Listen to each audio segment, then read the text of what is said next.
વડોદરામાં ડમ્પર ચાલકો માટે માર્ગદર્શન કાર્યક્રમનું આયોજન કરવામાં આવ્યું। ફક્ત વિશ્વામિત્રી પ્રોજેક્ટ સમયસર પૂરો થાય એ હેતુ સાથે જ આ ડમ્પર ચાલકોને 3 મહિનાનો સમય આપવામાં આવ્યો છે, જેમાં ભારદારી વાહનોના નિયમો હાલ તેઓને લાગુ પડે નહીં, પણ તેઓને તમામ ટ્રાફિક નિયમોનું પાલન કરવું પડશે।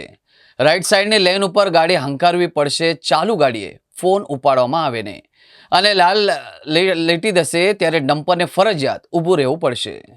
આપ જુઓ છો એમ વડોદરા શહેરમાં આખા શહેરમાં પ્રી મોન્સૂનની કામગીરી ચાલી રહી છે અને સાથે જ પૂરની પરિસ્થિતિનો પ્રસંગ ઉપસ્થિત ન થાય એના માટે વિશ્વામિત્રીનું વાઇડનિંગ પણ કરવામાં આવી રહ્યું છે। તો એના ભાગરૂપે જે રેતી લઈ જનાર વાહનો અથવા તો એને ખોદવા માટેના જે વાહનો વપરાય છે એવા લગભગ 150 જેટલા વાહનોને, ભારદારી વાહનોને